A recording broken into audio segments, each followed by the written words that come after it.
The city was Chicago, the era was Prohibition, and the name on everyone's lips was Al Capone, Scarface, public enemy number one, the man who ruled the underworld with a Thompson submachine gun in one hand and a bottle of champagne in the other.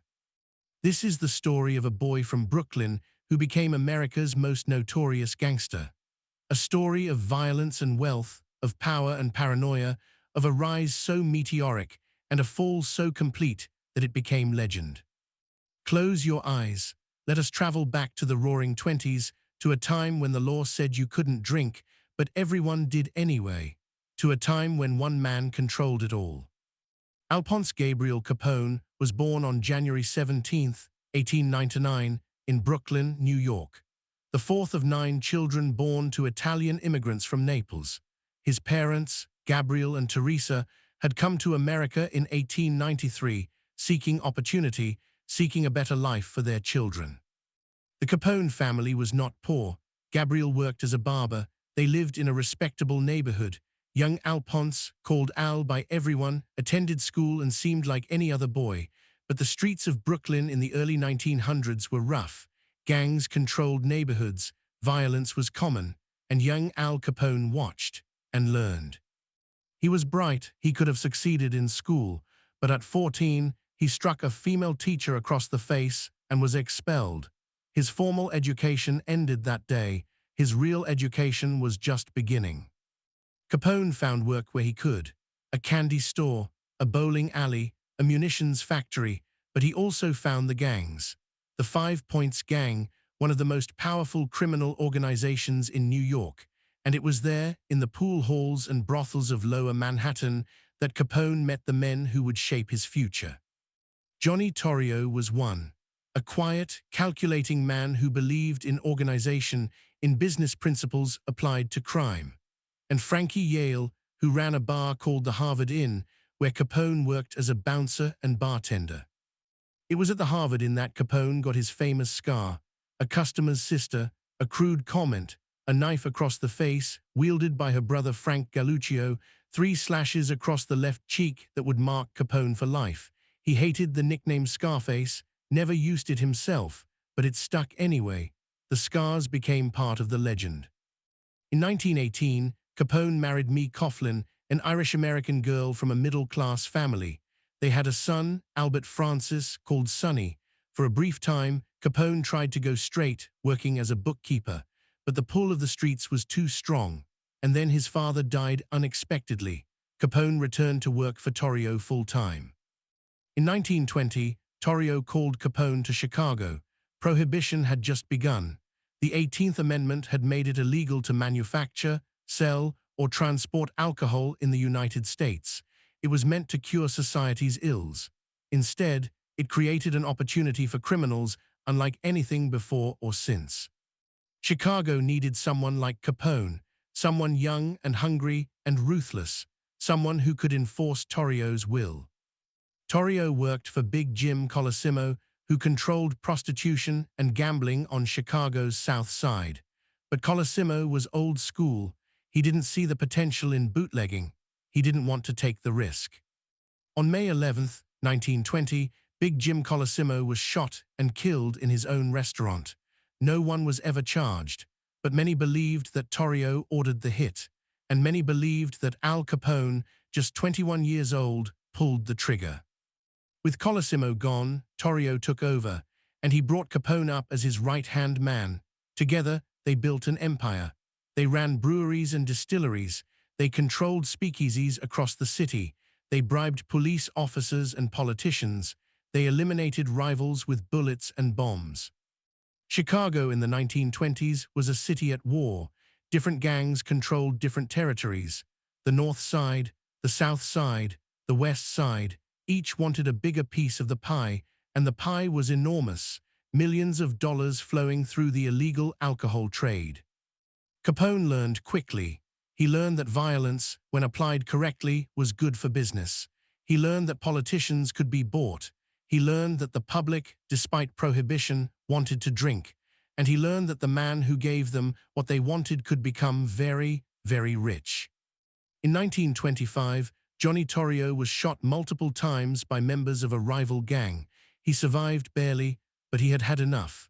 He retired to New York, leaving everything to Capone. At just 26 years old, Al Capone became the boss of Chicago. He was young, he was confident, he was flashy, he wore custom-tailored suits, he smoked cigars, he drove in armored cars, he gave interviews to newspapers, presenting himself as a businessman, just giving the people what they wanted. His business card said he was a used furniture dealer. Everyone knew better. Capone controlled the Chicago outfit. Gambling, prostitution, bootlegging, protection rackets. He made an estimated $100 million a year. In today's money, that's nearly $2 billion. He lived like a king. He threw lavish parties. He tipped generously. He donated to charities. He cultivated an image as a modern-day Robin Hood, a man of the people. But behind the charm and the expensive suits was a capacity for extreme violence. Capone personally beat men to death with a baseball bat. He ordered countless murders. He terrorized the city. The violence reached its peak on February 14, 1929, Valentine's Day. 7 men associated with the rival gang of Bugs Moran were lined up against a wall in a garage at 2122 North Clark Street and machine-gunned to death. It was brutal. It was efficient. It sent a message. The St. Valentine's Day massacre shocked the nation. The newspapers called Capone a monster. Public opinion began to turn. The government decided that Capone had to go, but they couldn't get him for murder. Witnesses disappeared. Evidence vanished. Capone's lawyers were too good, his bribes too effective. So they went after him for taxes. The Bureau of Investigation, the precursor to the FBI, and the Treasury Department worked together. They followed the money. They interviewed witnesses. They built a case piece by piece. Capone had never filed a tax return. He had never reported any income. And yet he lived in mansions, drove expensive cars, wore diamond jewelry. On June 5, 1931, Capone was indicted on 22 counts of tax evasion. The trial began in October. Capone's lawyers tried every trick they knew, but the evidence was overwhelming. On October 17, 1931, Al Capone was found guilty. He was sentenced to 11 years in federal prison and fined $50,000. It was the end of an era. The king of Chicago was going to prison, not for murder, not for bootlegging, for not paying his taxes. Capone started his sentence in Atlanta, but he continued to run his organization from inside. He bribed guards. He received visitors. He lived comfortably. The government decided this couldn't continue. In August 1934, Capone was transferred to Alcatraz, the Rock, the new federal prison on an island in San Francisco Bay designed to hold America's most dangerous criminals. At Alcatraz, there would be no special treatment, no bribes, no comfort, just hard time. And it was at Alcatraz that Al Capone's decline truly began. He had contracted syphilis years earlier, probably in his youth working at brothels in New York. He had never treated it. The disease went dormant for years, but now, in prison, it returned with a vengeance. Syphilis in its final stage attacks the brain and nervous system. Capone began to deteriorate mentally. He became confused, disoriented. His famous temper gave way to childlike emotions. He would cry without reason. He would stare at walls for hours. The man who once controlled Chicago couldn't control his own mind. Other inmates mocked him. Capone the mighty, Capone the fearsome, now playing a banjo in the prison band, drooling, muttering to himself. The prison doctors documented his decline. His mental capacity regressed. He became, according to medical reports, the equivalent of a 12-year-old child. In November 1939, after serving 7.5 years, Capone was released on good behavior. But the man who left Alcatraz was not the man who had entered. He was 40 years old but seemed ancient. He moved slowly. He spoke with difficulty. He recognized almost no one. He was taken to a hospital in Baltimore for treatment, but it was too late. The damage to his brain was permanent. Finally, he was sent home to Palm Island, Florida, to his mansion on Biscayne Bay that he had purchased at the height of his power. At Palm Island, Capone lived out his final years in near-total seclusion. His wife Mee cared for him. His brother Ralph visited. His son Sonny came to see him. Old friends from Chicago made pilgrimages to pay their respects, but Capone barely knew them. He would babble about fishing. He would talk about events that never happened. He confused the present with the past. He was no longer feared. He was no longer respected. He was a cautionary tale, a man who had everything and lost it all. The government kept tabs on him until the end, monitoring his few visitors, tracking his limited movements. But Capone posed no threat to anyone anymore. He was a ghost of his former self. On January 21st, 1947, Capone suffered a stroke. He regained consciousness briefly, seemed to improve, but then pneumonia set in. His weakened body couldn't fight it. On January 22nd, he suffered cardiac arrest. For 3 more days he lingered, his family gathered around his bedside.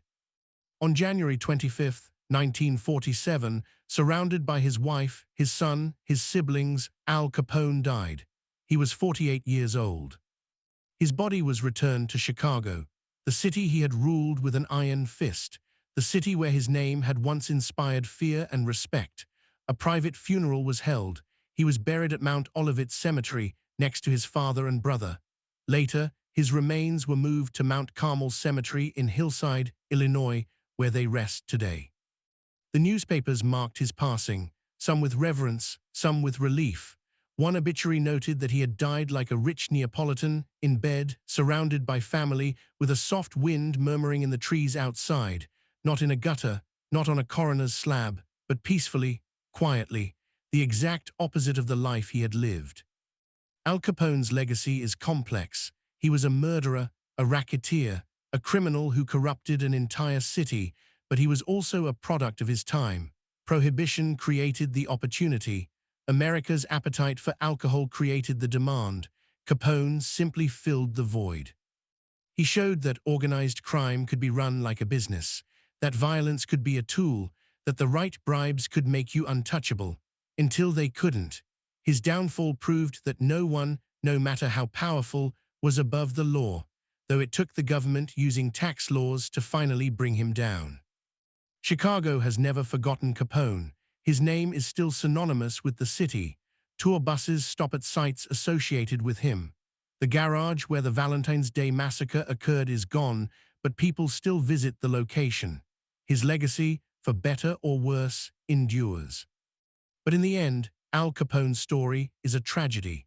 A young man with intelligence and charisma who chose crime over legitimate success. A man who built an empire only to see it crumble. A man who ended his life in a fog of confusion and illness, unable to remember his own triumphs, unable to recognize his own face in the mirror. The Roaring Twenties ended. Prohibition was repealed in 1933. The speakeasies closed. The bootleggers found other work or went to prison. The violence subsided. Chicago moved on. But the legend of Al Capone remains. Scarface, public enemy number 1. The man who once ruled Chicago with a gun and a smile. The man who made millions from America's thirst. The man who died quietly in Florida, his empire gone, his mind gone, his era gone.